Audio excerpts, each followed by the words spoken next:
થોડાક કલાકો પહેલા થોડાક દિવસો પહેલા નવસારીની હાલત જળબંબાકાર જેવી હતી। જળમગ્ન પરિસ્થિતિ હતી કે આખું નવસારી શહેર પાણીમાં ડૂબી ગયું હતું। અલગ અલગ જગ્યા પર નદીઓ બે કાંઠે વહેતી હોય, અલગ જગ્યા પર ગુઠળસમાં કેળસમાં પાણી હોય। નવસારી શહેરના લોકોએ આ તમામ પરિસ્થિતિનો સામનો કરવો પડ્યો। રાહતનો શ્વાસ લીધો છે તંત્રએ કે નવસારી શહેરમાં પૂર્ણા નદીના પાણી ધીમે ધીમે ઓસરી રહ્યા છે, એટલે કે ધીમે ધીમે ઢળી રહ્યા છે, ઓછા થઈ રહ્યા છે। ત્યારે તંત્રએ રાહતનો શ્વાસ લીધો છે। હવે જ્યારે વરસાદ બંધ થયો હોય, પાણી ઉતરતા હોય, ત્યારે તંત્રએ શું કામ કરવું જોઈએ? જે જગ્યા પર કીચડ કાદવ છે, જગ્યા પર કીચડ કાદવ સાફ કરવા જોઈએ। જે જગ્યા પર ડ્રેનેજ ફૂલ થઈ ઓવરફ્લો થઈ ગયો હોય, તે ડ્રેનેજ કેમ ઓવરફ્લો થઈ જગ્યા ફસાયેલો કચરો એ સાફ કરવો જોઈએ। હાલ ત્યારે તંત્ર જે છે તે યુદ્ધના ધોરણે કામે લાગ્યું છે। મહાનગરપાલિકા, નવસારી મહાનગરપાલિકાનું તંત્ર હાલ અત્યારે એક્શન મોડમાં આવ્યું છે। નવસારી શહેરમાં પૂર્ણા નદીના જે પાણી છે તે ધીમે ધીમે ઓસરતાની સાથે જ તંત્રએ રાહતનો શ્વાસ લીધો છે। લોકો રાહતનો શ્વાસ લઈ અને ભગવાનનો આભાર પણ વ્યક્ત કર્યો છે કે સતત અનરાધાર વરસી રહેલા 3-4 દિવસના વરસાદથી આખું નવસારી શહેર જ્યારે જળમગ્ન થયું હોય, પૂર્ણા નદીના પાણી ધીમે ધીમે ઓસરવા માંડ્યા છે।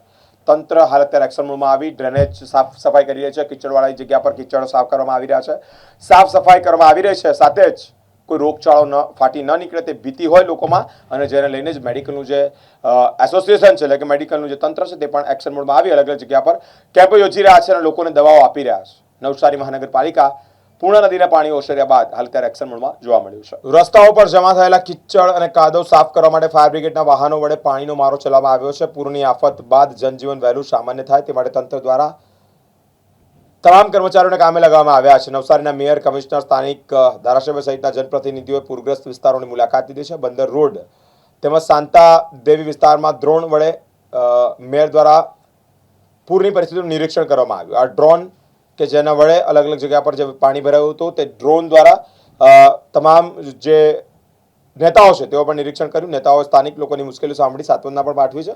પૂરની પરિસ્થિતિ વચ્ચે રિંગ રોડ પર ભરાયેલા પાણીમાં બાળકોએ થર્મોકોલની હોડી બનાવીને મોજ પણ માણી છે। નવસારી મહાનગરપાલિકા ફાયર વિભાગના જવાનો દ્વારા પાણીમાં ફસાયેલા 51 જેટલા વ્યક્તિઓનું રેસ્ક્યુ કરવામાં આવ્યું। આ તમામ અપડેટ સ્પાર્ક ટુડે ન્યૂઝ બતાવી રહ્યું છે શહેરીજનોને જે લોકમાતા એટલે કે પૂર્ણા નદીના આકાશી દ્રશ્યો।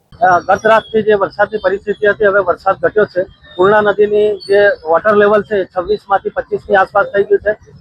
લો લાઇંગ એરિયામાં પણ પાણી હવે રિસીડ થઈ ગયું છે, એટલે હવે જે આપણે 31 આશ્રય સ્થાનો છે એમાં 1000 થી વધારે જે આશ્રય લોકો રહી રહ્યા છે એમના માટે તમામ વ્યવસ્થા કરી દીધી છે। ફૂડની વ્યવસ્થા છે, બ્રેકફાસ્ટની પણ વ્યવસ્થા છે, ડ્રિંકિંગ વોટરની પણ વ્યવસ્થા છે, મેડિકલની ટીમો પણ સજ્જ છે। આમ તમામ પરિસ્થિતિ જે છે કંટ્રોલ હેઠળ છે અને કોર્પોરેશને તમામ વ્યવસ્થા કરી દીધી। ખાસ કરીને જે પાણી ભરાયા છે તેને લઈને પાણી જે જગ્યાએ ભરાયા છે હવે વોટર લેવલ ડાઉન થઈ રહ્યું છે અને પમ્પિંગની પણ વ્યવસ્થા કરીએ છીએ। જ્યાં વધારે વોટર લોગિંગ છે ત્યાં પંપ દ્વારા પણ પાણી ખેંચી અને બહાર ખેંચવાની કામગીરી ચાલુ છે। હાલ 16 જેટલા વ્યક્તિઓને રેસ્ક્યુ કરવામાં આવ્યા છે। જી, એ 16 લોકોને રેસ્ક્યુ કરી અને વ્યવસ્થિત સુરક્ષિત સ્થાને આપણે એમને મૂકી દીધા છે અને અત્યારે કોઈ ચિંતાજનક પરિસ્થિતિ નથી।